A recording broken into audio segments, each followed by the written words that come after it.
Hello friends, capital climbing में आप सभी का स्वागत है। और मैं हूँ आपका दोस्त संदीप। और आज डेट हो रखी है 28 जुलाई 2021। फ्रेंड्स, इन दिनों कंपनियों के क्वार्टरली रिजल्ट का एक तरीके से सीजन चल रहा है, यानी कि एक के बाद एक छोटी बड़ी सभी कंपनियां अपने रिजल्ट्स प्रेजेंट कर रही है और अपने इन्वेस्टर और जो शेयर होल्डर को इंटीमेट या इन्फॉर्म कर रही है अपने क्वार्टरली परफॉर्मेंस के बारे में। दोस्तों, इसी सिलसिले को आगे बढ़ाते हुए एक और कंपनी का नाम जो इनमें जुड़ने जा रहा है, जो कि एक बैंकिंग कंपनी है, यानी कि वो एक पब्लिक सेक्टर बैंकिंग कंपनी है। इसमें जो है मेनली गवर्नमेंट ऑफ इंडिया का बड़ा स्टेक होल्ड करके रखा हुआ है। तो चलिए दोस्तों, उस बैंक के क्वार्टरली रिजल्ट का डिस्कशन शुरू करते हैं।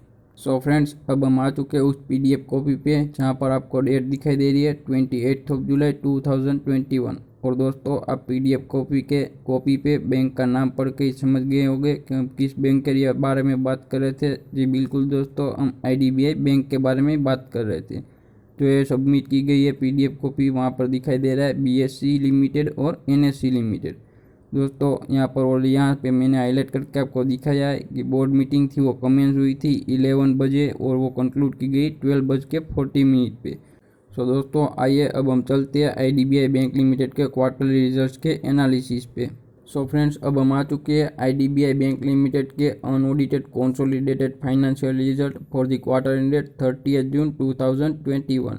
और दोस्तों, यहाँ पर जो भी फिगर्स प्रेजेंट किए गए वो रुपीस इन लैक्स है, क्योंकि यहाँ पर राइट हैंड साइड कॉर्नर पे जो आपको दिखाई दे रहा है ब्रैकेट में rupees in lakhs. So friends, अगर बात करते हैं बैंक की अर्निंग्स के बारे में, तो बैंक को जो है मेनली अर्निंग्स होती है इंटरेस्ट की, क्योंकि बैंक जो है पीछे से पैसे उधार लेती है और आगे जो है उसको एडवांसिस और लोन के टाइप में जो है उसको डिस्ट्रीब्यूट करती है इंटरेस्ट के बेसिस पे। और उस पर जो अर्निंग्स होती है वो उसमें इंटरेस्ट जो रेट होता है उस पर वो इंटरेस्ट लगा के अर्निंग करती है। और मेनली जो है उसका जो पीछे से उधार लेती है उस पर जो उसको इंटरेस्ट देना पड़ता है, और आगे से जो है वो लोन देती है वहाँ से वो इंटरेस्ट अर्न करती है। उसमें जो डिफरेंस रहता है वो मेनली बैंक के लिए प्रॉफिटेबल होता है।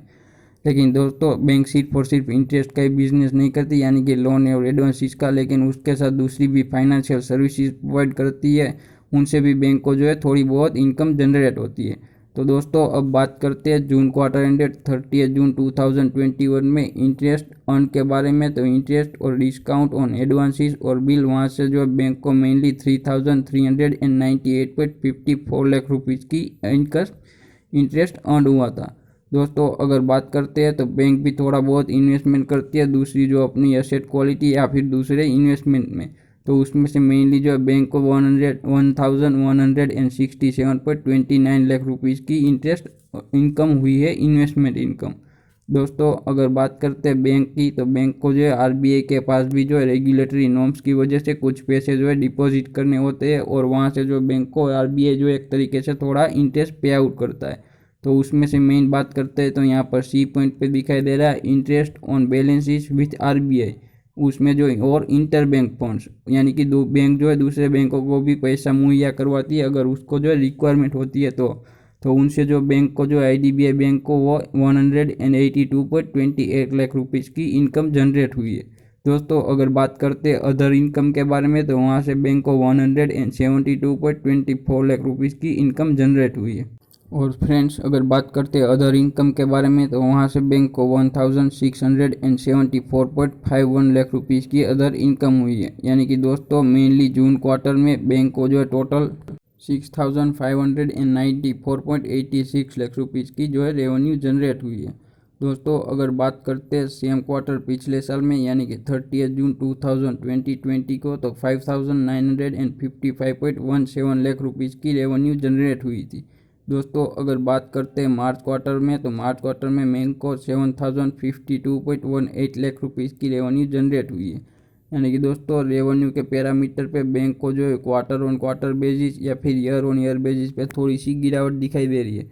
लेकिन दोस्तों, ओनली रेवेन्यू के पैरामीटर पे बैंक को इस तरीके से जज करना एक थोड़ी सी बेवकूफ़ी भरी बात लगती है, क्योंकि बैंक को अदर एक्सपेंसेस भी होते हैं अप्लाई करने होते हैं उसके रेवेन्यू के बाद। और उसके बाद जो मेनली नेट प्रॉफिटेबिलिटी बचती है उसी को जो बैंक का हम प्रॉफिट कहता है, या फिर प्रॉफिट फॉर शेयर होल्डर, या फिर उसका जो एक नेट प्रॉफिट कहा जाता है। तो दोस्तों मैं आपको उस पार्ट पे लेकर के चलता हूँ कि बैंक का प्रॉफिट किस तरीके से दिखाई दे रहा है। तो दोस्तों हम आ चुके हैं बैंक के नेट प्रॉफिट पे। तो उसमें जो है जून क्वार्टर एंडेड 30 जून 2021 में 598.13 लाख रुपीज़ का नेट प्रॉफिट दिखाई दे रहा है। दोस्तों अगर बात करते हैं मार्च क्वार्टर में, तो मार्च क्वार्टर में नेट प्रॉफिट दिखाई दे रहा है 629.85 लाख रुपीज़।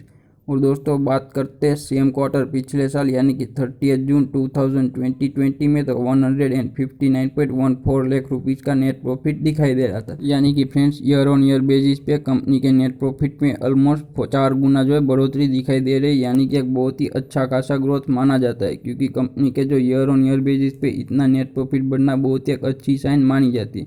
लेकिन friends quarter on quarter basis पे कंपनी के नेट प्रॉफिट में थोड़ी सी गिरावट दिखाई दे रही है। दोस्तों इस गिरावट को आप एक तरीके से जो मैंने यहाँ पर नीचे हाईलाइट करके दिखा है उसके साथ कंपैरिजन करेंगे तो आपको गिरावट जो है मेनली किस वजह से दिखाई दे रही है वो आपको समझ में आएगा। तो चलिए दोस्तों मैं आपको उसको समझाने की कोशिश करता हूँ। यहाँ पर जो स्टार मार्क करके दिखाया है कि क्वार्टर 4 फाइनेंशियल 21 इंक्लूड करता है 299.52 lakh right back of provision for tax on account of income tax refund for earlier years. यानी कि अर्लियर ईयर्स में जो इनकम टैक्स अकाउंट थे वो राइट बैक किए थे प्रोविज़न के हिसाब से, वो जो है रिफंड हुए इस साल में, और उसे जो है एक तरीके से इनकम में ऐड किया गया ताकि उसकी वजह से जो है मार्च क्वार्टर में उसका जो प्रॉफिटेबिलिटी थोड़ा सा बढ़ता हुआ दिखाई दे रहा है। लेकिन दोस्तों अगर बात करते हैं उसको बात करने के बाद, तो मेनली जो मार्च क्वार्टर में भी जो प्रॉफिटेबिलिटी जून क्वार्टर के कंपैरिजन में थोड़ी सी डाउन रहेगी, क्योंकि उसमें से 299.52 लाख रुपीज़ जो है वो कम हो जाएंगे। तो दोस्तों एक तरीके से जो आईडीबीआई बैंक में उसकी profitability year on year basis पे या फिर क्वार्टर ऑन क्वार्टर बेसिस पे बढ़ती हुई दिखाई दे रही है, और वो एक बहुत ही अच्छी साइन मानी जाती है, क्योंकि बहुत ही बड़ी दिग्गज बैंक में भी जो है एक तरीके से प्रॉफिटेबिलिटी में कोरोना की सेकंड वेव की वजह से बहुत अच्छी खासी प्रॉब्लम देखने को मिली थी। लेकिन दोस्तों ऐसा इस प्रॉफिटेबिलिटी के पैरामीटर को देख के ऐसा लग रहा है कि एक तरीके से आईडीबीआई बैंक में भी एक टर्न अराउंड का सिचुएशन दिखाई दे रहा है, क्योंकि फ्रेंड्स जितनी भी पब्लिक सेक्टर बैंकिंग कंपनी अपने रिजल्ट प्रेजेंट कर रही है वो प्राइवेट सेक्टर के कंपेरिजन में बहुत अच्छे या फिर एक डिसेंट टाइप के रिजल्ट प्रेजेंट कर रही है दोस्तों। लेकिन इतने से पैरामीटर पे हम ऐसा अंदाज़ा नहीं लगा सकते कि बैंकिंग जो है उसमें जो एक तरीके का टर्न अराउंड दिखाई दे रहा है, लेकिन उसके लिए हमको जो है मेनली उसके एनपीए पैरामीटर को समझना होगा। लेकिन दोस्तों यहाँ पे एनपीए का डेटा शो नहीं है, इसीलिए मैंने आपको जो है स्टैंड अलोन रिजल्ट पे लेके जाना होगा। लेकिन दोस्तों उसके पहले जो हम उसके अर्निंग पर शेयर और गवर्नमेंट ऑफ इंडिया का कितना स्टेक है इस बैंक में, और उसमें जो है कैपिटल एडिक्वेसी रेशियो किस तरह का दिखाई देता है उसके बेसिस पे डिस्कशन कर लेते हैं, फिर वहाँ पे चलते हैं। तो दोस्तों यहाँ पर मेनली जो है गवर्नमेंट ऑफ इंडिया 45.48% की अपनी हिस्सेदारी रखता है जून क्वार्टर एंडेड में, और भी मार्च में भी वही थी, और पिछले साल सेम क्वार्टर में जो है उसकी जो है होल्डिंग थी 47.11%। यानी कि ईयर ऑन ईयर बेसिस पे गवर्नमेंट इंडिया ने थोड़ी सी अपनी जो हिस्सेदारी कम की है, लेकिन अभी अच्छी खासी हिस्सेदारी गवर्नमेंट ऑफ इंडिया होल्ड करके रखता है। दोस्तों बात करते हैं बैंक के कैपिटल एडिक्वेसी रेशियो के बारे में, तो जून क्वार्टर में दिखाई दे रहा है 16.38%, मार्च क्वार्टर में दिखाई दे रहा है 15.74%, और सेम क्वार्टर पिछले साल में दिखाई दे रहा है 13.52%। यानी कि ईयर ऑन ईयर बेसिस पे या फिर क्वार्टर ऑन क्वार्टर बेसिस पे बैंक का कैपिटल एडिक्वेसी रेशियो अच्छे खासे मार्जिन से बढ़ रहा है, और एक बहुत ही अच्छी साइन मानी जाती है। तो फ्रेंड्स अगर बात करते हैं कंपनी के बेसिक और डाइल्यूटेड ईपीएस के बारे में, तो मेनली जून क्वार्टर एंडेड 30 जून 2021 में दिखाई दे रहा है 0.56 पैसे, और अगर बात करते हैं मार्च क्वार्टर में तो वो दिखाई दे रहे थे 0.59 पैसे। और दोस्तों अगर बात करते हैं सेम क्वार्टर पिछले साल में, तो जून क्वार्टर एंडेड 30 जून 2020 में तो बेसिक और डाइल्यूटेड ईपीएस दिखाई दे रहे थे 0.15 पैसे। यानी कि बेसिक और ईपीएस डाइल्यूटेड ईपीएस में ईयर ऑन ईयर बेसिस पे अच्छा खासा उछाल देखने को मिल रहा है, और क्वार्टर ऑन क्वार्टर बेसिस पे थोड़ा सा डाउन है, लेकिन उसके बारे में मैंने दोस्तों आपके साथ पहले ही चर्चा की कि इस डाउनग्रेड की वजह जो यहाँ पे हाईलाइट करके नीचे जो आपको 4 पॉइंट दिखाई दिया है क्वार्टर 4 फाइनेंशियल 21 इंक्लूड्स वाला, उसकी वजह से थोड़ी सी डाउनग्रेड दिखाई दी है, लेकिन ये कोई बड़ी बात नहीं है। तो दोस्तों क्वार्टरली इस टाइप के रिजल्ट्स के बेसिस पे बैंक को एक अच्छी खासी जो है ग्रोथ अपॉर्चुनिटीज़ दिखाई दे रही है, और उसके क्वार्टरली रिजल्ट्स एक तरीके से ग्रो होते हुए दिखाई दे रहे हैं क्वार्टर ऑन क्वार्टर बेसिस पे। अब आइए दोस्तों मैं आपको लेकर के चलता हूँ बैंक के एनपीए के पैरामीटर पे, जहाँ से हम बैंक की एनपीए परफॉर्मेंस के बारे में जानेंगे। सो फ्रेंड्स, अब हम आ चुके हैं कंपनी के एनपीए पैरामीटर में, जो हम परसेंटेज वाइज कंपनी के एनपीए पैरामीटर को डिस्कस करेंगे। दोस्तों, मेनली बात करते हैं ग्रॉस एनपीए के बारे में। तो जून क्वार्टर एंडेड 30 जून 2021 में एनपीए दिखाई दे रही है 22.71%। अगर बात करते हैं मार्च क्वार्टर में, तो वो दिखाई दे रही थी 22.37%। और बात करते हैं सेम क्वार्टर पिछले साल में, तो वो 26.81% दिखाई दे रही। यानी कि ईयर ऑन ईयर बेसिस पे जो है दोस्तों, एनपीए में, ग्रॉस एनपीए में अच्छी खासी गिरावट दिखाई दे रही है। लेकिन क्वार्टर ऑन क्वार्टर बेसिस पे दोस्तों थोड़ी सी जो है माइन्यूट सी बढ़ोतरी दिखाई दे रही है। उसको जो बैंक को कंसीडर करके चलना चाहिए, बल्कि इसमें ज़्यादा डरने की बात नहीं है, क्योंकि ये ग्रॉस एनपीए है। दोस्तों, अगर बात करते हैं नेट एनपीए के परसेंटेज वाइज पैरामीटर पे, तो जून क्वार्टर एंडेड में दिखाई दे रही है 1.67%। और अगर बात करते हैं मार्च क्वार्टर में, तो वो मेनली दिखाई दे रही है 1.97%। और बात करते हैं सेम क्वार्टर पिछले साल में, तो वो दिखाई दे रही थी 3.55%।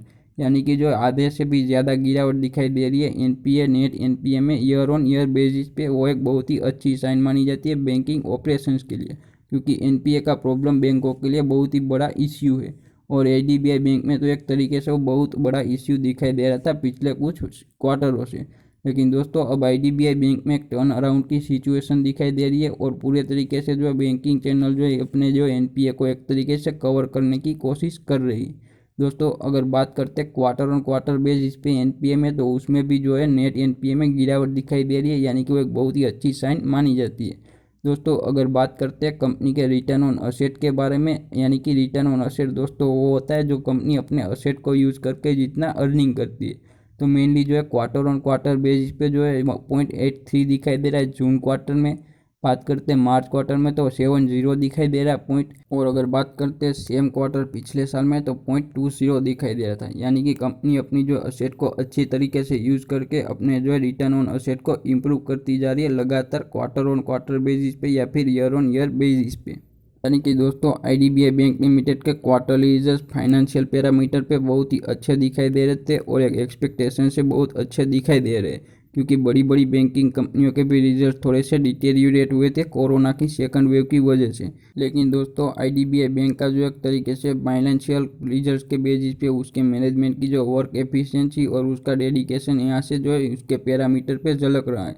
यानी कि आईडीबीआई बैंक के जो फाइनेंशियल रिजल्ट एक तरीके से बहुत ही अच्छे आए हैं। फ्रेंड्स, अब हम चलते हैं आईडीबीआई बैंक लिमिटेड के स्टॉक के कारोबार में, कि आज के दिन आईडीबीआई बैंक लिमिटेड में उसके स्टॉक में किस तरह का कारोबार देखने को मिला। तो चलिए दोस्तों, आपको जो मैं उस लेकर के चलता हूँ। सो फ्रेंड्स, अब हम आ चुके हैं आईडीबीआई लिमिटेड के स्टॉक पे, जो एनएससी की वेबसाइट पे दिखाई दे रहा है। यहाँ पे बैंक का नाम दिखाई दे रहा है आईडीबीआई बैंक लिमिटेड, और यहाँ पर जो डेट है 28 जुलाई 2021। और दोस्तों, यहाँ पर ऑलमोस्ट बज गए 2:56 हो चुकी है। और यहाँ पर जो आईडीबीआई बैंक का स्टॉक जो 0.92% डाउन होकर 0.35 पैसे गिर के 37.65 रुपीज़ पे क्लोज हुआ है। यानी कि दोस्तों, आईडीबीआई बैंक में आज एक तरीके से थोड़ी सी गिरावट दिखाई दे रही है 1% जितनी। लेकिन दोस्तों, ये नॉर्मल ट्रेडिंग आवर में 1 से 1.5% की जो अप डाउन वो नॉर्मल कहा जाता है, और वो नॉर्मल ट्रेडिंग माना जाता है। दोस्तों, अगर बात करते हैं आईडीबीआई बैंक लिमिटेड के डिलीवरेबल क्वांटिटी के बारे में, तो मेनली जो आईडीबीआई के स्टॉक में अभी 2 बजे तक मेनली 1,47,40,480 स्टॉक ट्रेड हुए थे। और उसमें से डिलीवरेबल क्वांटिटी की बात करते हैं तो 44,621 क्वांटिटी उठाई गई है डिलीवरी। दोस्तों, अगर बात करते हैं परसेंटेज ऑफ डिलीवरी के बारे में, तो 29.85% की डिलीवरी उठाई गई है। सो फ्रेंड्स, ये थे आईडीबीआई बैंक लिमिटेड के क्वार्टरली रिजल्ट्स के प्रेजेंट्स, जिसको हमने आपके साथ शेयर करने की कोशिश की और एक तरीके से डिस्कस करने की कोशिश की कि किस तरीके से बैंक ने अपने परफॉर्मेंस में एक तरीके से सुधार लाने की कोशिश कर रही है और एक टर्न अराउंड की सिचुएशन दिखाई दे रही है। दोस्तों, उस तरीके से उसको जो आप एनालाइज करके आईडीबीआई स्टॉक में किसी भी टाइप का इन्वेस्टमेंट कर सकते हैं। लेकिन दोस्तों, ये सिर्फ और सिर्फ एक तरीके से अंदाज़ा है, क्योंकि आप जो किसी भी टाइप का इन्वेस्टमेंट करते हैं तो उसमें जो आपके फाइनेंशियल एडवाइज़र और कंसल्टेंट को ज़रूर अप्रोच कीजिएगा। दोस्तों, ऐसे अमेजिंग वीडियोज़ के लिए कैपिटल क्लाइंबिंग को शेयर, सब्सक्राइब और लाइक। मिलते हैं नेक्स्ट वीडियो में।